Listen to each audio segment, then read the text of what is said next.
Hello বন্ধুরা, কেমন আছো? আশা করছি সবাই ভালো আছো।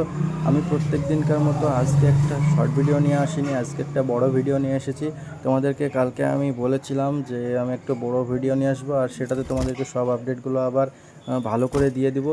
তো এর মধ্যে দেখো, আমি খাঁচার কাছে এসে দেখলাম যে পাখির ঘরটা অনেক অপরিষ্কার অপরিচ্ছন্ন হয়ে আছে। তো চলো আমি এইটা ভালো করে পরিষ্কার করে নিব। আর আমি তোমাদেরকে পাখির বাচ্চাগুলো কত বড় হয়েছে, কেমন আছে, কতটুকু হয়েছে, তারা কী করছে, সেগুলো সবই দেখাবো তোমাদেরকে আজকে ভিডিওর মাধ্যমে।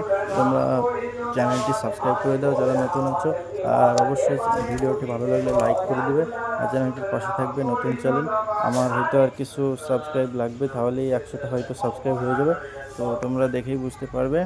তো চলো শুরু করা যাক। তো দেখো, এই দেখো তার মা তার সেই হাঁড়িটা পরিষ্কার করার জন্য মুখে করে সে ময়লাটা ফেলে দেওয়ার চেষ্টা করছে, এবং অনেকবার ফেলেও দিয়েছে।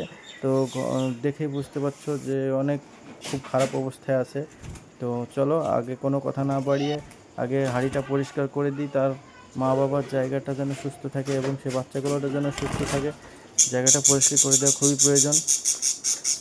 বাচ্চার জায়গাটা পরিষ্কার করে দেবো এবং বাচ্চাগুলো তোমাদেরকে সম্পূর্ণ ভালোভাবে দেখাবো কাছে থেকে। তোমরা ভিডিওটি না টেনে সম্পূর্ণ ভালোভাবে দেখবে, আর আমি লং ভিডিও করব তোমাদের জন্যই, তা বলেই এসেছি। তো দেখো, এখানে আবার তার মা বেরোচ্ছে না তার বাচ্চাগুলোকে রেখে, তার বাবা ছটফট করছে উপরে, আর এদিকে তার মা ভাবছে যে কী হলো, আমাকে এরকম করছে কেন, বের করে দিচ্ছে। তারপরে আবার দেখো একটু পরে বেরিয়ে গেছে, আমি আবার হাঁড়িটা নিচে নামিয়ে আসলাম তাদেরকে ঘরটা পরিষ্কার করে দেবো বলে। তো চলো একে একে আবার বাচ্চাগুলো রাখা যাক। টিস্যু পেপারের উপরে রাখছি, কারণ তাদেরকে সুস্থ স্বাভাবিক একটা ভালো জায়গা দরকার, তার মায়ের কাছ থেকে একটু দূরে রাখছি যেহেতু। তো চলো 2 নম্বর বাচ্চা বের হয়ে গেছে। 3 নম্বর দেখো, এটা শেষে হয়েছে। তো কোনটা 1 নম্বর, কোনটা 2 নম্বর, কোনটা 3 নম্বর তোমরা দেখেই বুঝতে পারবা, আর যারা বুঝতে পারছো না কমেন্ট করে জানাও, আমি বলে দেবো। আর দেখো কতটা নোংরা হয়েছিল, আমি এর মধ্যে আবার হাঁড়িটা পরিষ্কার করে নেবো, তোমরা বাচ্চাটা ভালো করে দেখে নাও। এর মধ্যে আমি আবার হাঁড়িটা পরিষ্কার করে ফেললাম। তো দেখো, হাঁড়িটা পরিষ্কার করে ফেলে রেডি করে ফেলেছি। তো চলো এবার বাচ্চাগুলোকে তার মায়ের কাছে রেখে দেবো। তার মা অনেক ছটফট করছে, তাদের বাচ্চাকে নিয়ে অনেক ভালো থাকে, সে খাওয়ায়, অনেক যত্ন করে। তো সে খুব চিন্তা করছে তার মায়ের কাছে পৌঁছে দেওয়া ভালো, এটাই মূল লক্ষ্য আমার। তো তারা যেন ভালো থাকে সেটাই আমার কর্ম। তাদেরকে ভালো রাখার জন্য আমি এমনটা পরিষ্কার করে দিলাম। আর যাই হোক, ভালো হয়েছে, খারাপ হয়নি। তো চলো আমি হাঁড়িটা রেডি করে আবার তাদের মায়ের কাছে পৌঁছে দিই। তাদের ঘরটা পরিষ্কার হয়ে গেছে এবং ঘরটা রেডিও হয়ে গিয়েছে।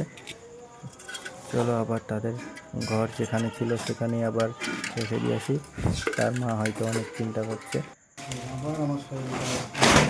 তো বাচ্চাগুলো দেখি কেমন মনে হলো, তোমরা আমাকে কমেন্ট করো, অবশ্যই কমেন্ট করো। আমি নতুন বড় ভিডিও নিয়ে এসেছি, চ্যানেলে বড় ভিডিও দিই না, তবে একটা দিলাম কারণ তোমরা যাতে ভালো করে দেখতে পাও ভিডিওটা, আর বাচ্চাগুলো যেন দেখতে পাও। আমার এই প্রথম বাচ্চা, হলুদ পাখিটার বাচ্চা।